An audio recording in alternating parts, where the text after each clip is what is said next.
Petugas gabungan mengevakuasi jenazah Lukman, pria berumur 46 tahun dari sebuah rumah kontrakan di Dusun Karangtengah, Desa Johowinong, Mojoagung, Jombang. Jenazah sudah mulai terurai hingga korban sudah sulit dikenali. Jenazah berada di antara tumpukan kasur dan menyebarkan bau tak sedap saat dievakuasi. Kasus terungkap setelah seorang wanita bernama Fauziah datang menyerahkan diri ke Mapolres Jombang pagi tadi.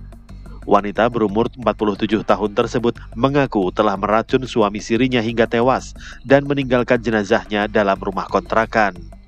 Pembunuhan tersebut ia lakukan 40 hari yang lalu. Warga sekitar terkejut ketika petugas datang mengevakuasi jenazah dan mengumpulkan barang bukti. Para tetangga mengungkap rumah kontrakan tersebut dihuni Lukman bersama istrinya yang bernama Fauziah. Rumah diketahui kosong tidak lama setelah pasangan tersebut terlihat cekcok sekitar sebulan yang lalu. Sehingga petugas polsek tadi memastikan di TKP ternyata betul walaupun ini rumah kosong, tapi ternyata di dalamnya ada suami Bu Fauziah tadi, Bapak Lukman, sudah meninggal sekitar kurang lebih perkiraan 40 hari. Itu dibunuh menggunakan alat atau keterangan petugas tadi mencari itu kayaknya mencari racun yang tersisa mungkin di dalam. Saat ditemukan kondisinya sudah bagaimana? Sudah membusuk, sudah 40 hari yang lalu. Saat ini Fauziah terduga pelaku masih diperiksa keterangannya di Mapolres Jombang. Petugas juga masih mempelajari bukti-bukti yang sudah dikumpulkan.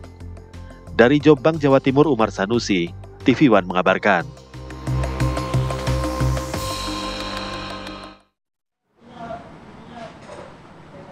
Pemirsa, untuk mengetahui kronologi kejadian jenazah wanita dalam keadaan mengenaskan ditimbun tumpukan kasur di sebuah rumah kosong, kita sudah bersama dengan AKP Margono Suhendra, Kasat Reskrim Polres Jombang. Selamat siang, Pak Margono. Selamat siang, Mbak Rehana dan Mbak Nadila. Oke, Pak Margono, bisa dijelaskan kepada kami ini kronologi sehingga pihak kepolisian awalnya mengetahui adanya kejadian ini seperti apa, Bapak? Baik, Mbak, terima kasih. Jadi awalnya memang terlapor dengan sadar mendatangi Polres Jombang, menceritakan apa yang sudah dia lakukan. Sehingga kami dari Satreskrim Polres Jombang langsung mendatangi TKP dan memang menemukan korban dalam keadaan yang sudah membusuk karena kejadian tersebut dimulai pada tanggal 14 Mei 2025. Oke, baik Pak, tadi Anda juga sempat mengatakan jika pelaku dengan sadar langsung mengakui kejadian ini, tapi Pak, dari motifnya sendiri sebetulnya apa ini Pak yang menjadi latar belakangnya? Jadi motif yang mendasari terlapor melakukan pembunuhan terhadap suami siri, memang selama pernikahan ini terlapor sering mendapatkan KDRT dan juga ucapan-ucapan yang menyakiti hati. Sehingga memang dari keterangan yang kita dapatkan dari terlapor, bahwa terlapor itu sudah tidak bisa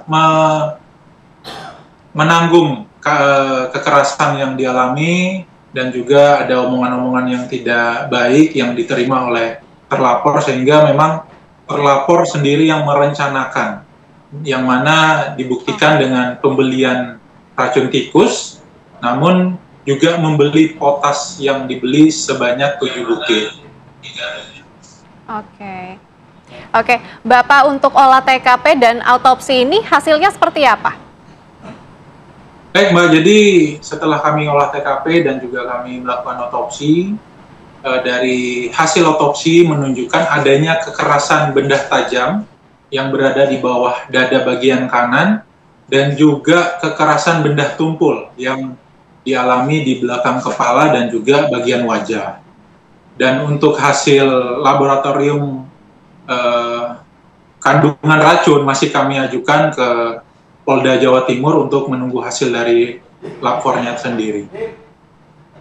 Oke, baik Pak. Ini kan informasinya kami juga sempat mendapatkan jika pelaku dan juga korban ini sempat menikah siri, Pak. Informasi yang Anda dapatkan sendiri, menikah sirinya sudah berapa lama, Pak? Jadi memang benar, Mbak, terlapor dan korban sudah menikah siri sejak 2014.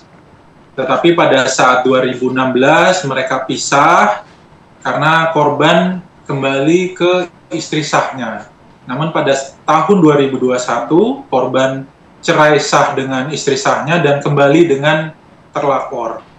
Mulai saat itulah terlapor dan korban tinggal bersama di kontrakan daerah Mojo Agung dan kejadian pembunuhan itu terjadi pada bulan Mei. Oke, Bapak kalau dari keterangan pelaku dan juga ini merupakan terlapor, apa yang membuat dia akhirnya melaporkan kejadian ini kepada pihak kepolisian? Jadi memang dia melaporkan dengan sadar bahwa dia akan menerima konsekuensi, bahwa tidak lama pasti akan juga terkuak karena bau yang sudah sangat menyengat, yang selama ini ditutupi oleh terlapor, dengan cara bahwa hasil racun tikus yang diberikan itu disebar di samping rumah. Ketika tikus memang mati di samping rumah, alasan terlapor terhadap tetangga-tetangga sekitar memang bau bangkai tikus. Tetapi karena dia menyadari bahwa bau ini tidak bisa ditutupi lagi, terlapor dengan sadar ke Polres dan menyerahkan diri, dan dari Satreskrim juga sudah melakukan penahanan dan langsung melakukan olah TKP. Baik Pak Margono Suhendra, terima kasih banyak sudah bergabung bersama dengan kami di Apa Kabar Indonesia Siang dan juga sudah menjelaskan bagaimana kronologi dari kejadian ini. Terima kasih, selamat kembali beraktivitas.